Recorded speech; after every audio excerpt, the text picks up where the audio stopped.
Cerramos así este resumen informativo de los domingos. Lo dejamos ahora con Manuel Somoza y Juan Musi, quienes en Mercados en Perspectiva analizan los temas económicos de la semana que inicia. Nosotros, por lo pronto, a nombre del equipo, le deseo una excelente noche y, como siempre, un excelente inicio de semana. Buenas noches. Fibanco presenta Mercados en Perspectiva. Buenas noches, bienvenidos a Mercados en Perspectiva, aquí como todos los domingos con Juan Musi. Juan, muy buenas noches. Hola, muy buenas noches, Manolo, ¿qué tal? Y su servidor Manuel Somoza para hablar de lo más relevante en temas económico-financieros en México y en el mundo. Yo empezaría, como siempre lo hacemos, por México. No hubo noticias económicas muy importantes, sin embargo, sí hubo algunas cosas que evidentemente van a tener efectos en nuestra economía. La primera, y no fue una buena noticia, fue la baja continuada durante toda la semana en el precio del petróleo. Llegó a bajar en la madrugada del viernes, ya había acumulado una baja del 7% en la semana, luego rebotó un poquito el viernes con un alza del 0.9%, pero finalmente quedó en el rango de los $45 por barril. Esto quiere decir que la mezcla mexicana pues anda sobre los niveles de $40 por barril más o menos. La noticia no es buena. La razón, bueno, acumulación de inventarios, exceso de producción, y todo esto sucede en un ambiente donde Arabia Saudita está tratando de que los recortes permanezcan hasta diciembre y es más, está buscando nuevos recortes. Sin embargo, la verdad es que se ha exagerado en la producción de petróleo, sobre todo del petróleo Shell, que apenas si el WTI toca los $50, los campos que están en el sur de los Estados Unidos empiezan a bombear este tipo de hidrocarburo. Pero sí, sin duda, es una mala noticia para las finanzas públicas, ¿no? Porque seguimos siendo sumamente dependientes ahí y pues somos muy dependientes en materia de ingresos fiscales, ¿no? Como dice Juan, pues tiene toda la razón, no es una buena noticia para nosotros, pero tocas el tema de finanzas públicas y aquí habría que decir que los números del primer trimestre son buenos, pero ojo, hay que tener cuidado en el análisis porque en esos números buenos está el dividendo que le pagó Banco de México al gobierno federal. Así y es. este no es un dividendo recurrente. Esto sucedió en el año partida extraordinaria, 2016, ¿no? Lo estamos recibiendo ahora en el 2017, pero son ingresos extraordinarios. Es muy probable que el año entrante ya no vuelva a suceder, pues porque el tipo de cambio no se ha subido como se subió en el 15 y en el 16. Al final, el dividendo de Banco de México al gobierno federal no es más que la utilidad sobre los 180,000 millones de dólares que tiene el Banco Central invertidos en dólares y que son las reservas internacionales del país. Pero bueno, dicho eso, la verdad, la economía mexicana está caminando un poco mejor de lo que pensábamos en enero, pero no podemos decir que va a crecer más que el año pasado.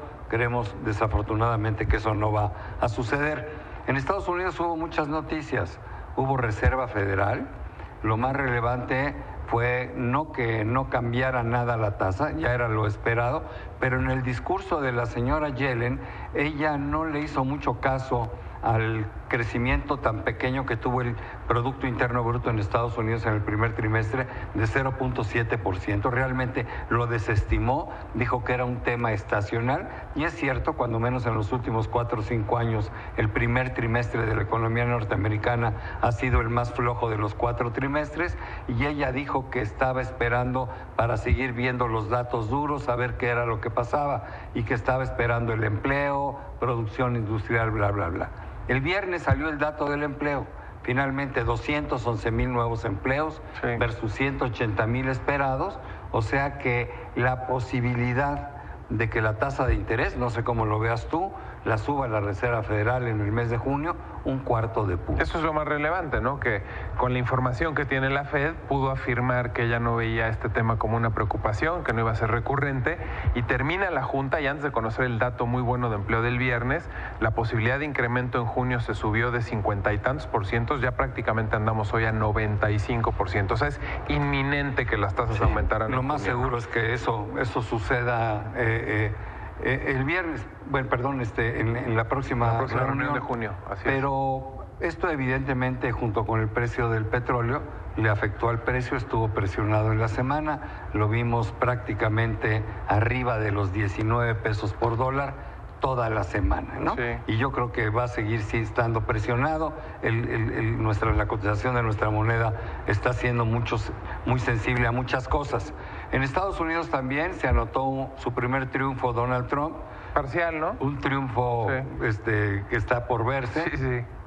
Ganó finalmente la elección para poder desarmar el Obamacare. Sí, modificar ¿no? toda la reforma de salud y tumbarle el Obamacare. Y decimos que está en veremos porque creemos que en la Cámara de Senadores le va a costar muchísimo trabajo que pase esa iniciativa, ¿no? Fíjate que la votación quedó 217-214, o sea, 3 votos. Sí, por Estamos 3 hablando de la votos. Cámara Baja. Cuando llega a la Cámara Alta, la verdad se antoja muy difícil. Y celebraron como si hubiera ganado, ¿no? Bueno, pues pobrecito, está... Es que tiene dos mundos Trump, ¿no? El de él, el ¿no? de él y el de y veras. la realidad, ¿no? Pero le Así gusta es. más el de él, evidentemente. Así es. Pero bueno, pues lo vamos a tener que seguir soportando todavía Sí. durante 4 larguísimos años. Se nos van a... Apenas van 100 días. Se nos van a hacer, apenas van 100 días, parece que Sí. fueron 100 años, ¿no? Así es.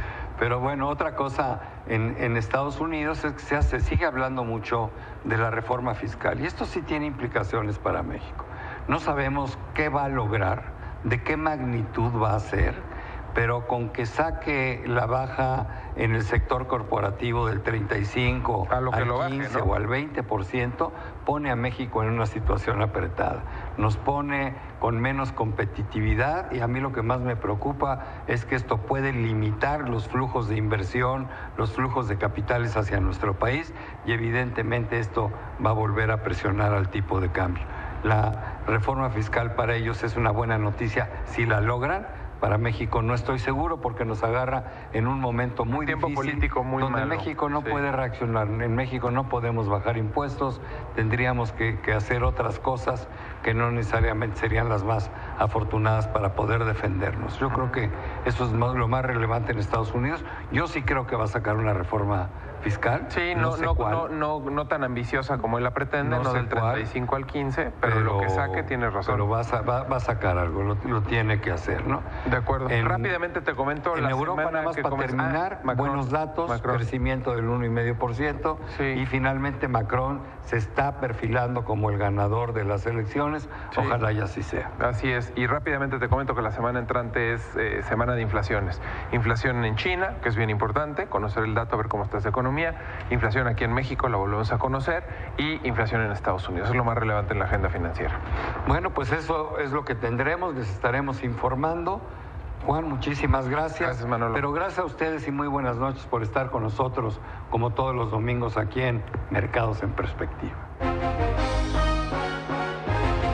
Para mayor información sobre este comentario, estamos a sus órdenes en el 1100-1586 y vía Twitter, @SiSomosAmusi.